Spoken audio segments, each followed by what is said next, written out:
Kisah Sang Penakluk.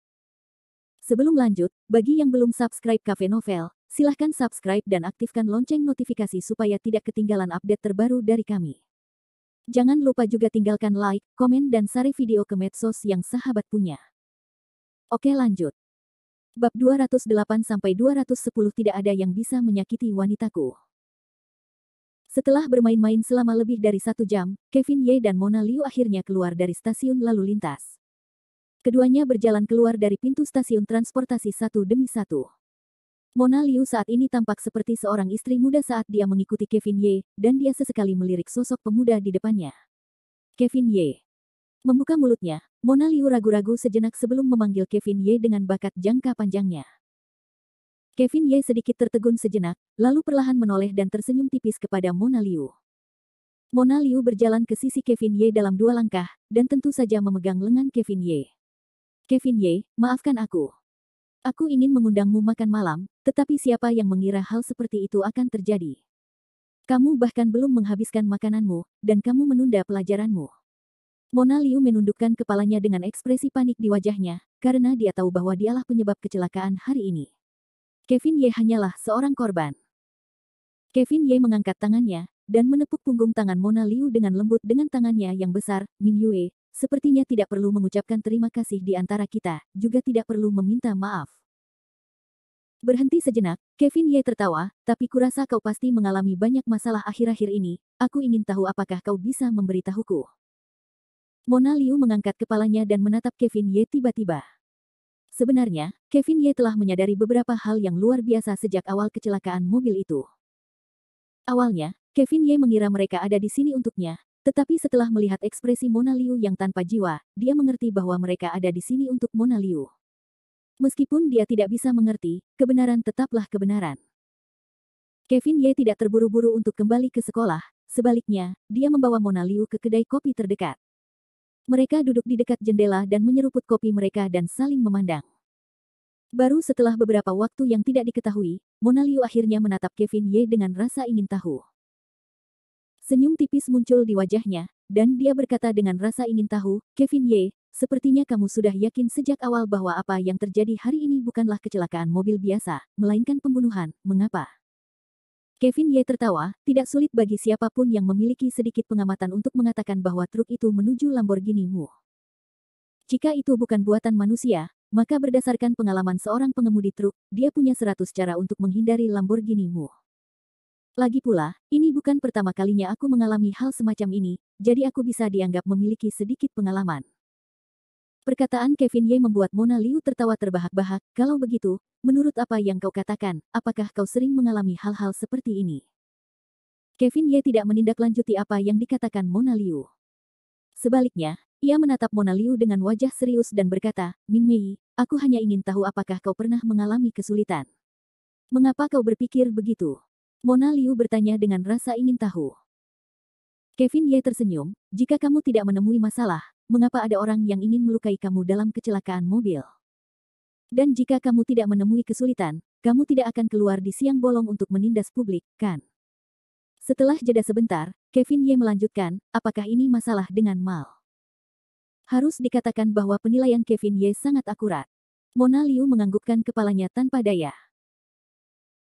Tiba-tiba, Mona Liu mengangkat kepalanya, menatap Kevin Ye, dan menertawakan dirinya sendiri. Kevin Ye, tahukah kamu, bahwa setelah aku lulus dari universitas, aku meminjam 10 juta dari keluargaku untuk memulai bisnisku sendiri, dan dengan susah payah menciptakan merek perhiasan keluarga Liu. Kupikir aku telah melalui banyak hal di Mal, tetapi baru sekarang aku menyadari bahwa mungkin aku terlalu muda, terlalu muda. Aku tidak bisa berbuat apa-apa tentang hal-hal itu. Kurasa aku benar-benar tidak berguna, kan? Sejak kemarin, Mona Liu telah memikirkan masalah hitam dan putih. Namun, apapun yang terjadi, dia tidak dapat meyakinkan dirinya sendiri untuk mengambil metode yang diberikan Liu Yan kepadanya. Sekarang, dia menceritakan pikiran dalam hatinya kepada Kevin Ye, seolah-olah pemuda di depannya adalah target terbaik untuk dia bicarakan. Kevin Ye tercengang. Melihat penampilan Mona Liu yang kuyu dan mencela diri sendiri, dia benar-benar merasakan sakit di hatinya. Ming Mei, bukan karena kamu tidak berguna, tetapi karena kamu terlalu baik. Kevin Ye terus berbicara dengan senyum masam, baik itu di pusat perbelanjaan atau masyarakat, ada lebih dari satu warna. Selalu tidak ada garis yang pasti antara hitam dan putih, jadi kamu tidak perlu terlalu khawatir tentang hal itu. Mona Liu menatap Kevin Ye dengan kaget, karena kata-kata Kevin Ye tampaknya persis sama dengan ajaran ayahnya. Baiklah, kamu tidak perlu khawatir tentang hal-hal ini. Jika kau bersikeras pada keadilan di hatimu, maka biarkan aku melakukan hal-hal gelap dan berdarah itu untukmu. Feng Yang, Feng Tianqi, aku akan membuat mereka membayar harganya. Kevin Ye mendengus, bibirnya melengkung menjadi senyum yang cemerlang. Senyum Kevin Ye membuat Mona Liu terlihat sangat akrab dan hangat, tetapi Mona Liu tidak bisa menghentikan jantungnya untuk berdetak kencang. Aku tidak mengatakan apa-apa, bagaimana kamu tahu kalau Feng yang melakukan sesuatu? Mona Liu bertanya dengan ngeri. Kevin Ye tertawa, aku bukan orang yang sangat bodoh. Liu Xi bertanggung jawab atas bisnis perhiasan, dan Feng bertanggung jawab atas bisnis perhiasan.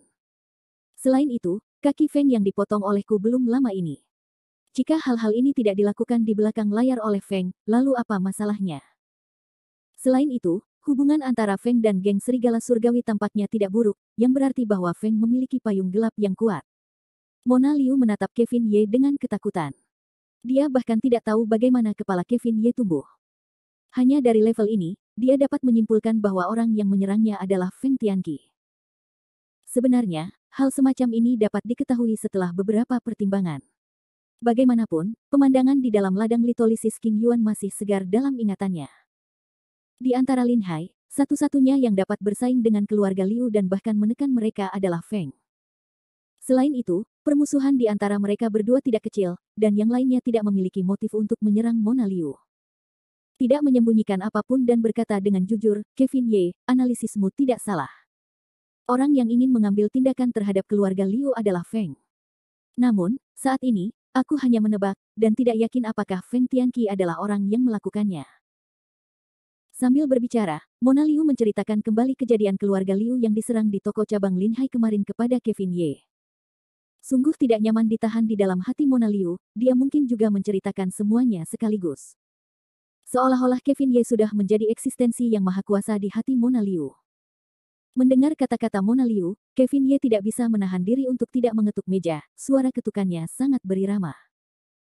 Mona Liu memiringkan kepalanya dengan rasa ingin tahu dan menatap Kevin Ye yang sedang berpikir keras. Seolah-olah Kevin Ye, yang telah memikirkan suatu masalah, lebih fokus dan cantik, apa yang sedang kamu pikirkan? Kevin Ye tertawa licik, dan berkata dengan pandangan meremehkan, kupikir Feng Tianqi ini benar-benar orang yang cerdik. Aku tidak menyangka dia akan berkolusi dengan kekuatan gelap lain di Lin Hai-nya selain geng serigala surgawi. Setelah mengeluarkan desisan dingin, Kevin Ye berkata, untuk dapat mengirim beberapa ratus orang sekaligus, kekuatan macam apa itu? Ini benar-benar menarik. Mona Liu sangat terkejut dengan penilaian Kevin Ye sehingga dia hampir melompat, matanya terbuka lebar, apa yang kau katakan? Mungkinkah ini tidak dilakukan oleh geng serigala surgawi? Di Lin Hai, satu-satunya kekuatan kegelapan yang Mona Liu ketahui dengan jelas adalah geng serigala langit. Bagaimanapun, geng serigala langit dikenal sebagai penguasa dunia gelap Lin Hai, sebuah eksistensi yang berdiri di depan semua orang. Jika masalah ini tidak dilakukan oleh geng serigala langit, Mona Liu benar-benar tidak tahu siapa eksekutornya. Masalah ini seharusnya tidak dilakukan oleh geng serigala langit.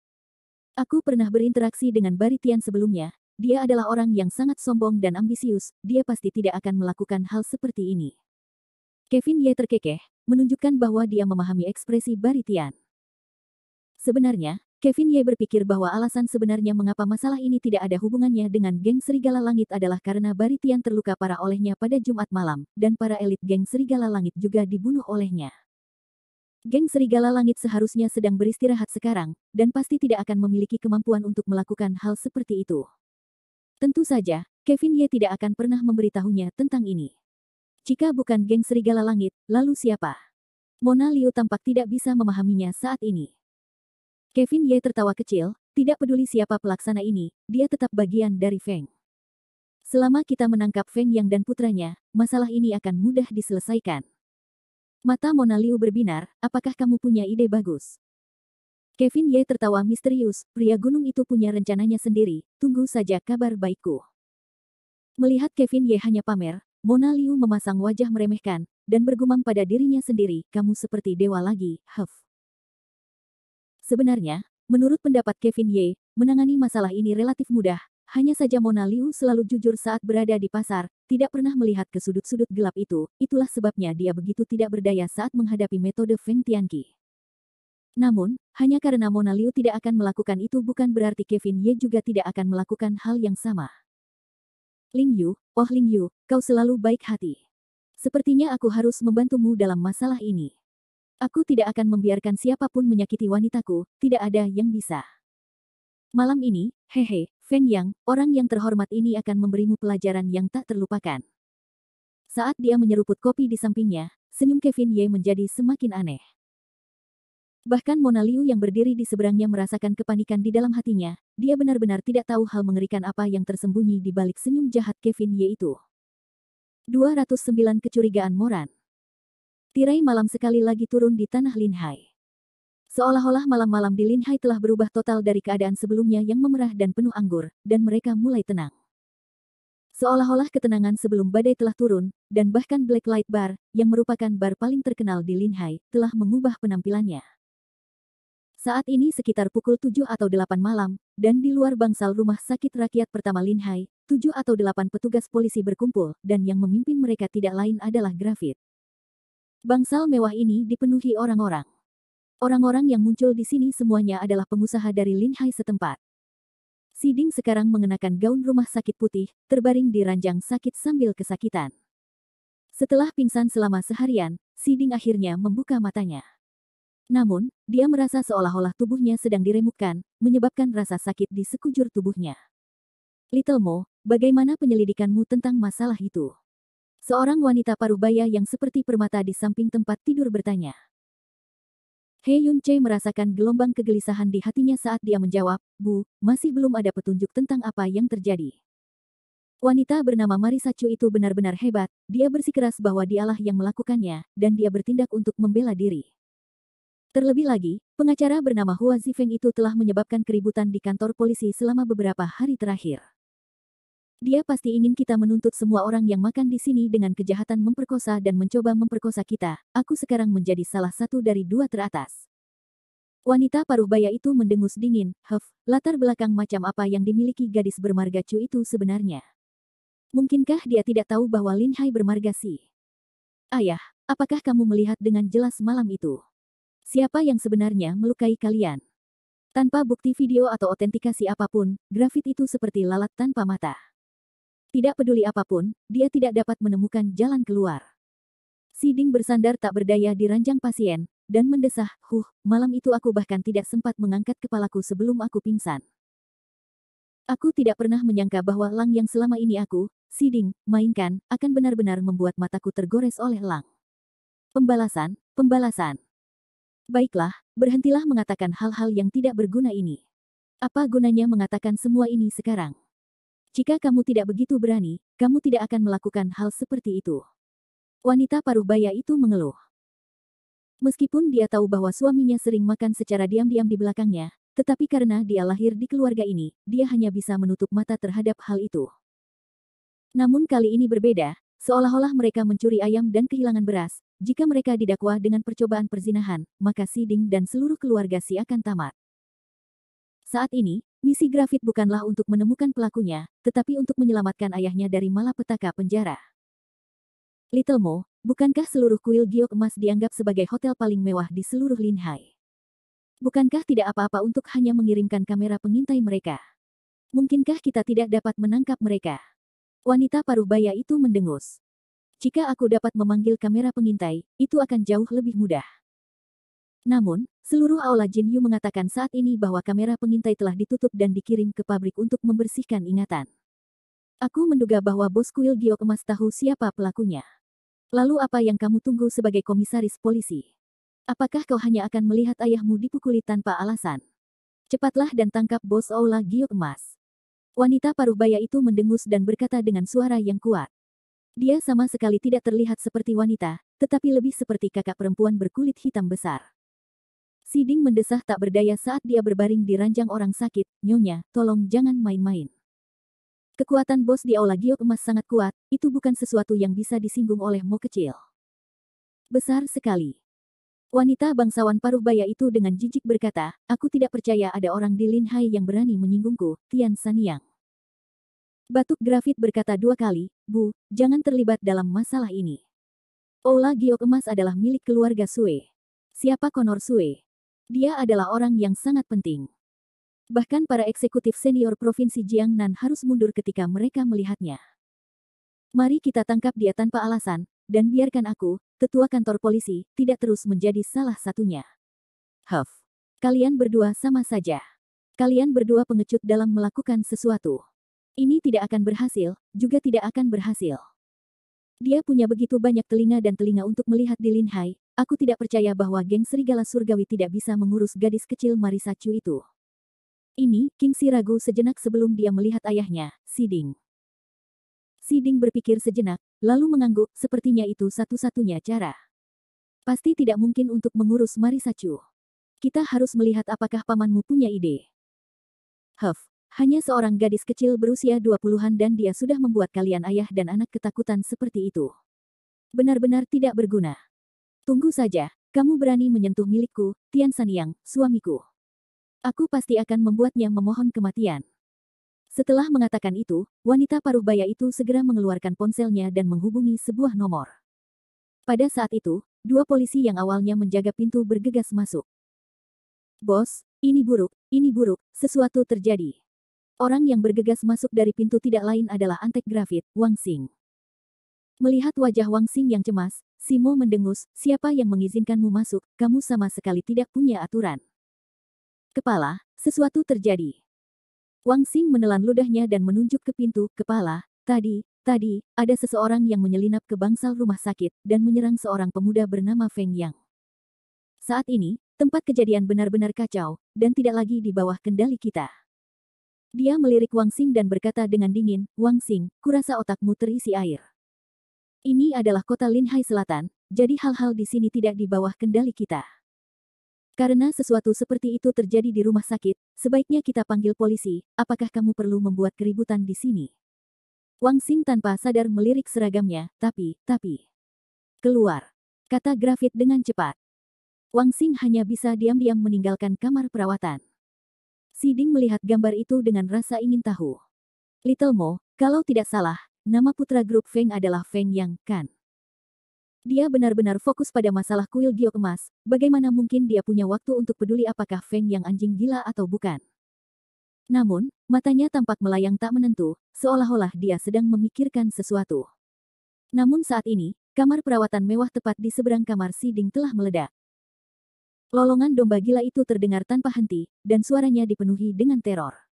Jari-jariku, jari-jariku. Saat ini, kaki Feng yang belum sepenuhnya pulih dan dia masih digips. Namun, dia memegang erat-erat tangannya yang berlumuran darah. Kelingking di telapak tangannya yang merah cerah sudah lama hilang. Namun, lukanya tidak terpotong oleh senjata tajam, tetapi dipatahkan dengan paksa. Yang, tidak apa-apa, tidak sakit, tidak akan sakit setelah beberapa saat. Dokter, anak saya, jari-jari anak saya. Maaf, Nyonya Feng. Kami sudah berusaha sebaik mungkin. Jika kami dapat menemukan jari yang terputus dalam waktu 48 jam, kami masih dapat memperbaikinya. Namun, jika tidak, akan sangat sulit, Feng yang berkata dengan sedih, tidak, jari-jari saya tidak ingin menjadi cacat. Tak lama kemudian, petugas polisi wilayah selatan kota Linhai telah menerima laporan tentang kejadian tersebut dan bergegas ke rumah sakit. Orang yang memimpin mereka tidak lain adalah polisi wanita Hua Molan yang muncul di sekolah menengah kemarin. Molan bertanya dengan santai beberapa kali saat memasuki bangsal, lalu terus mengamati bangsal tersebut. Molan sangat penasaran, bangsal ini bisa dikatakan sebagai ruangan tertutup, bagaimana mungkin ada orang yang bisa masuk diam-diam. Setelah berdiri di jendela di depan bangsal untuk waktu yang lama, tatapan Molan terus menyapu melalui jendela. Jendela itu hanya setengah terbuka, dan si pembunuh tidak bisa masuk dan keluar darinya. Tuan Feng, apakah Anda benar-benar tidak melihat seperti apa rupa seorang penjahat? Mata cabul Feng yang telah lama tertarik pada polisi wanita bernama Molan, dan dia bahkan telah melupakan rasa sakit di jarinya. Bagaimana dia masih bisa mendengar apa yang dikatakan Molan? Dia hanya tertawa cekikikan dengan bodoh. Ibu Feng yang berkata, petugas, saya telah berada di bangsal ini sepanjang waktu, dan saya belum melihat seorang pun masuk. Polisi di belakang Molan berkata, apa-apaan ini, apakah benar-benar ada hantu di dunia ini? Molan memarahinya, diamlah, kita ini materialis sejati, di masa depan, aku tidak ingin mendengar kata-kata seperti itu. Ya, Kapten. Molan menyapu pandangannya ke seluruh bangsal. Setelah beberapa lama, matanya yang indah mulai menatap langit-langit bangsal. Setelah ragu-ragu sebentar, Molan terus bertanya kepada Feng Yang, Tuan Feng, apakah Anda memiliki permusuhan dengan seseorang akhir-akhir ini? Karena tidak ada saksi, mereka hanya dapat menggunakan aspek permusuhan untuk menemukan pembunuhnya. Bagaimanapun, pihak lain hanya mematahkan jari Feng Yang, dan tidak melakukan hal lain. Dari sini, sangat mungkin bahwa Feng Yang telah menyinggung seseorang. Mendengar pertanyaan Molan, pikiran Feng Yang langsung bergetar, dan sebuah sosok dengan cepat muncul di benaknya. Itu adalah orang yang sangat dibencinya. Feng Yang mendengus dingin, Anda ingin membuat musuh dengan orang lain. Benar-benar ada. Jika bukan karena dia, bagaimana mungkin aku terbaring di bangsal ini dengan kakiku yang patah? Mata Molan berbinar, dan dia terus bertanya, lalu, siapa yang mungkin memiliki dendam dengan Tuan Feng? Siapa namanya dan apa yang dia lakukan? Tanpa menunggu jawaban Feng Yang, Ibu Feng Yang buru-buru berkata, aku tahu, orang itu bernama Kevin Ye, dia adalah siswa sekolah menengah pertama Ling Hai. Kevin Ye. Molan terkejut, ini sudah kedua kalinya dia mendengar tentang Kevin Ye dalam beberapa hari ini. Molan tanpa sadar melihat luka di tangan Feng Yang dan mendesis dingin.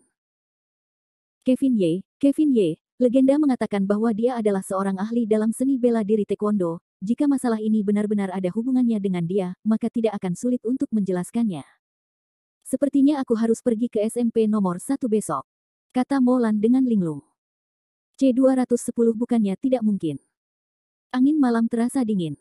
Saat ini, di seberang sekolah menengah pertama Ling Hai No. 1. Di pavilion di tengah danau di taman berbentuk cincin, beberapa orang berdiri saling berhadapan. Lao Wu, bukankah masalah Lin Hai ditangani olehmu sendirian? Mengapa kau memanggilku ke sini dengan tergesa-gesa? Suara serak dan magnetis keluar dari tengah danau.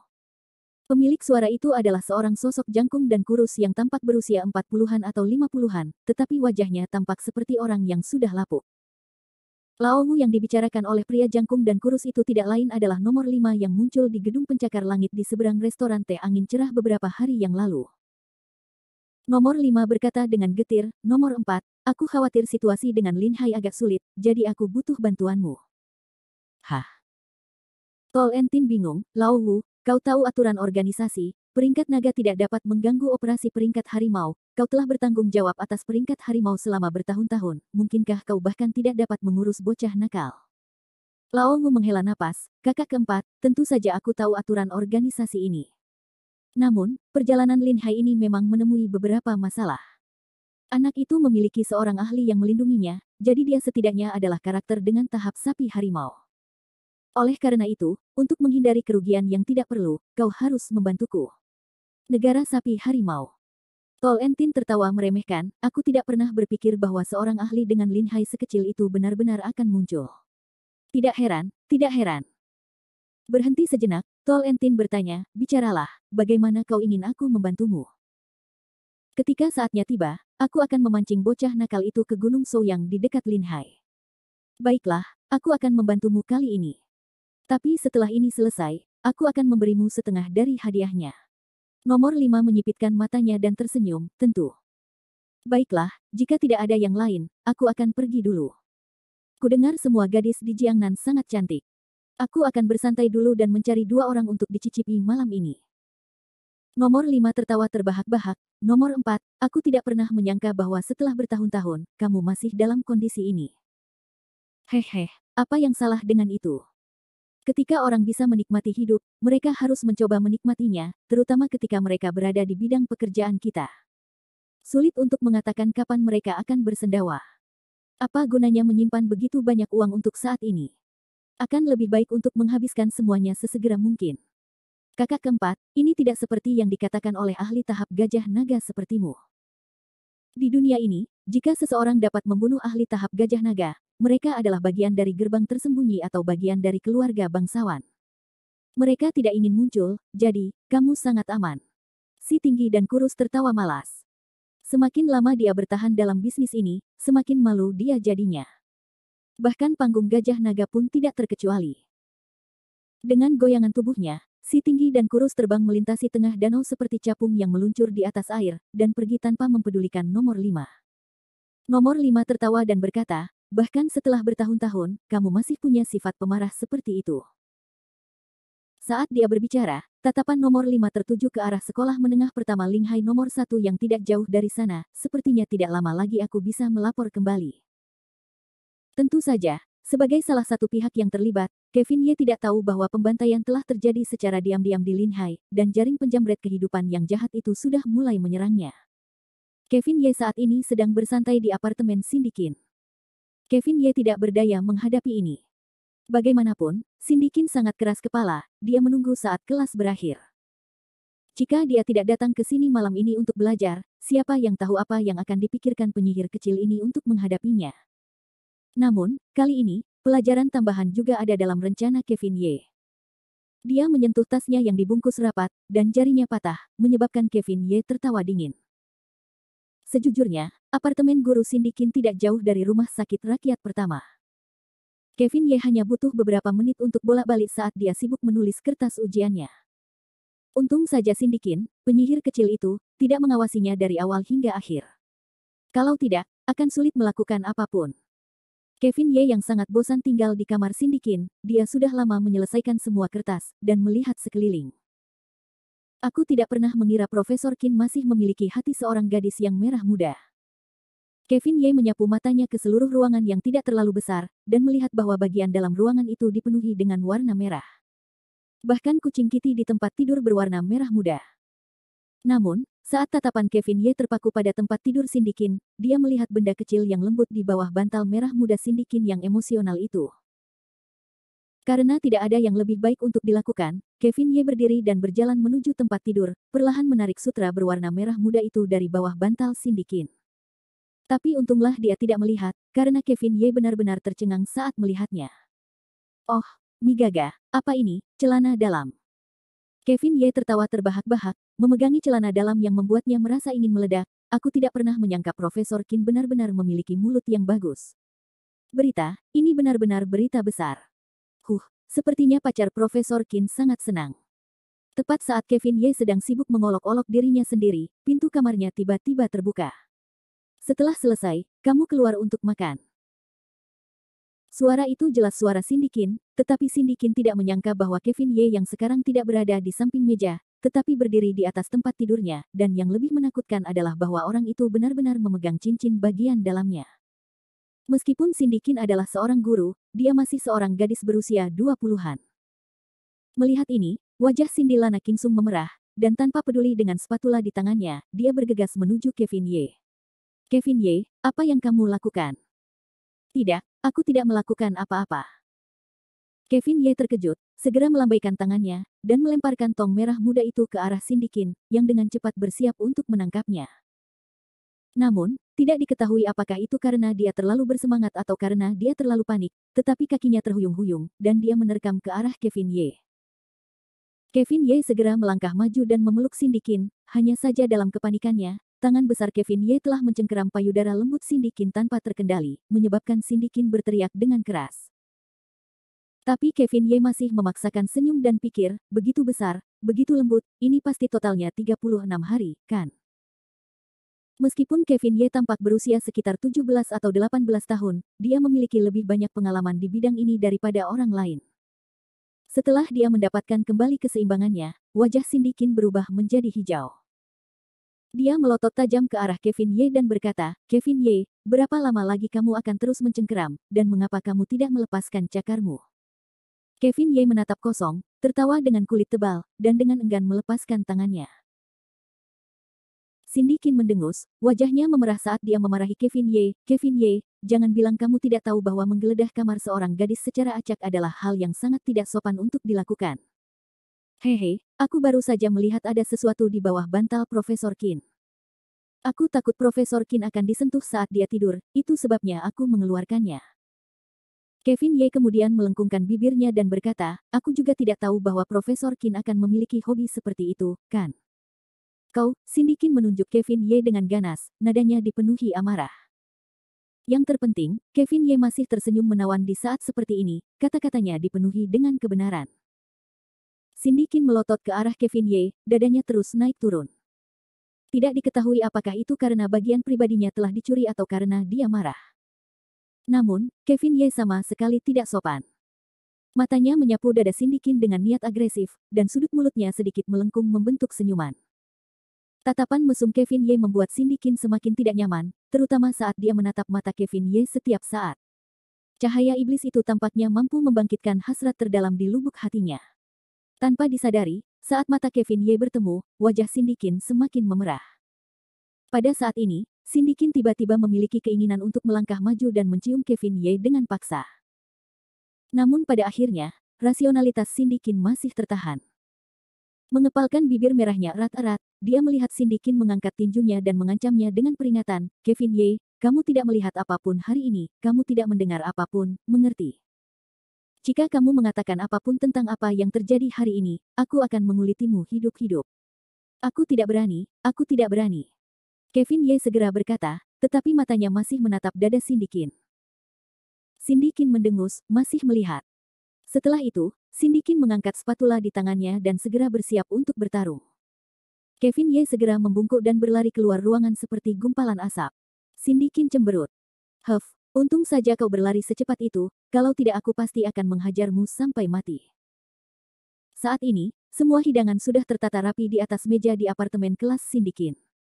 Di atas meja, ada juga beberapa hidangan yang terlihat sangat lezat. Kevin Ye duduk dan mulai makan tanpa peduli. Namun, ketika Cindy Qin keluar dari kamarnya, dia tidak makan bersama Kevin Ye. Sebaliknya, dia berbalik dan memasuki kamar mandi. Kevin Ye menatap punggung Cindy Qin dan berseru, "Profesor Qin, kau tidak datang untuk makan."